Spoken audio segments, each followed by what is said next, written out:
Leitura do livro Lázaro Redivivo, psicografado por Francisco Cândido Xavier, pelo Espírito Irmão X. Capítulo 11. Grande Além. Nos mais estranhos lugares do mundo, todas as pessoas trazem um passaporte invisível para o grande além. O esquimó e o europeu, o Hotentote. Nota: Hotentote, designação dada pelos europeus a alguns povos da África. O nome vem da onomatopeia hot-tot, que imita o falar. E o americano encaminham-se diariamente para o mesmo fim. Em algumas antigas regiões asiáticas, a roupa velha dos viajantes que atravessam as fronteiras da morte é confiada aos abutres famintos. E, nas cidades supercivilizadas dos tempos modernos, as vestes rotas dos que demandam o invisível são consumidas no forno crematório ou abandonadas à cinza do sepulcro. Todos seguirão. Testas coroadas deixam o trono e o cetro aos aventureiros. Filósofos e sábios costumam legar tesouro aos estúpidos. Legisladores e estadistas entregam suas obras aos caprichos populares. Os amantes afastam-se do objeto de sua adoração, tirando-se a grande experiência. Não valem as lágrimas de dor, nem os argumentos da ciência. Não prevalecem as invocações do sangue ou da condição. Partem os algozes e as vítimas, os bons e os maus. Sócrates, condenado à cicuta, apenas antecede os seus juízes. Dário e Alexandre, fulgurantes de armaduras, põem-se a caminho, seguidos de todos os vassalos. Nero determina o flagelo dos circos, aciona a maquinaria do martírio e da destruição, fazendo igualmente a grande viagem, através de terríveis circunstâncias. Quem escapará?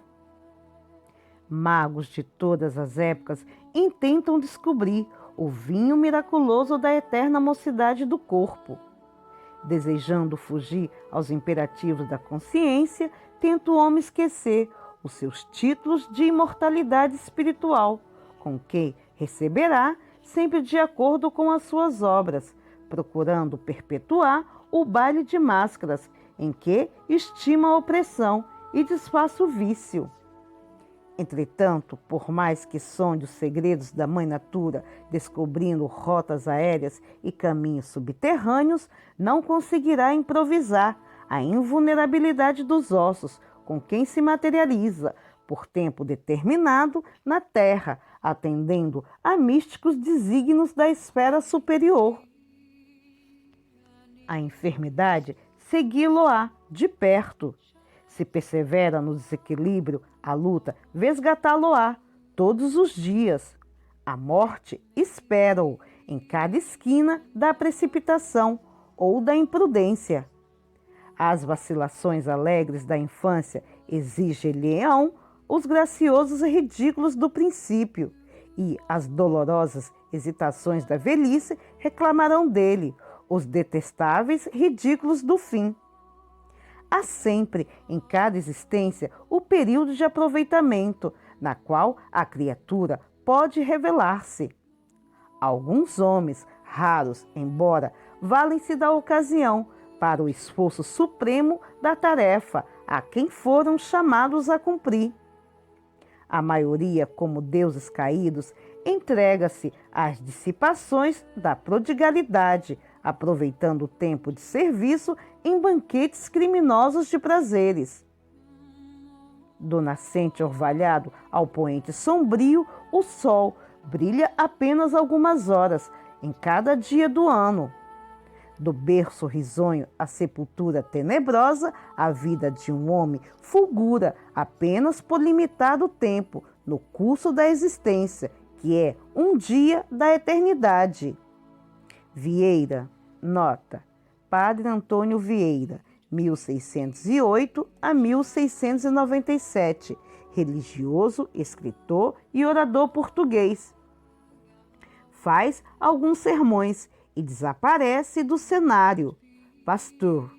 Nota: Luís Pasteur, 1822 a 1895, cientista e químico francês que revolucionou os métodos de combate às infecções. Sofre pela ciência e termina a missão que o trouxe. Todos conhecem a verdade da morte. O índio sabe que abandonará sua tribo, como o cientista reconhece que não escapará do último dia do corpo. Todos demandarão a pátria comum, onde o criminoso encontrará o seu inferno e o santo identificará o céu que construiu com o sacrifício e a esperança. Nesse infinito país existem vales escuros de condenados e montanhas gloriosas onde respiram os justos. Há liberdade e asfixia, luz e treva, alegria e dor, reencontro e separação, recompensa e castigo, júbilo e tormento, novas esperanças e novas desilusões. Ninguém ignora que haverá continuidade de lutas, modificação de aspectos, extinção da oportunidade. No entanto, em toda parte, pulsam rígidos corações de pedra que reclamam irresponsabilidade e indiferença. Querem a morfina dos prazeres fáceis, com que abreviam a morte. De quando em quando, rajadas de extermínio cruzam a atmosfera planetária, multiplicando gemidos de angústia e tentando acordar as almas adormecidas na carne. Bocas de fogo precede o bico dos corvos famulentos. Jardins transformam-se em ossuários.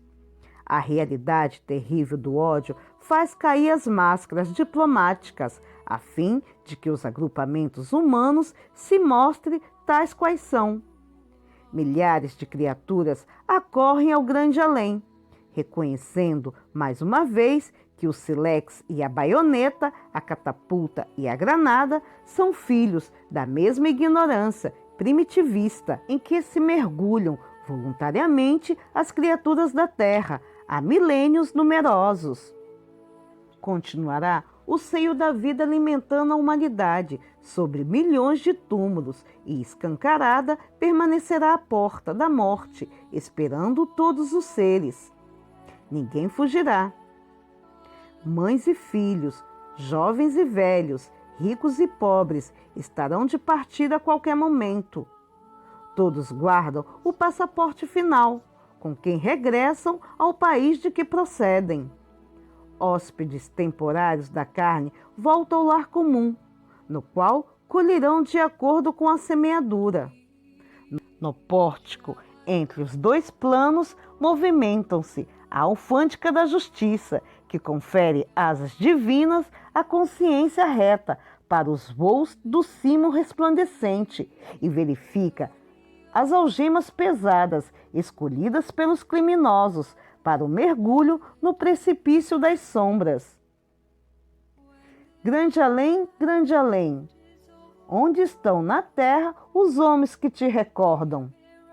Entretanto, na fronte de todos eles permanece o sinal de teu invisível poder.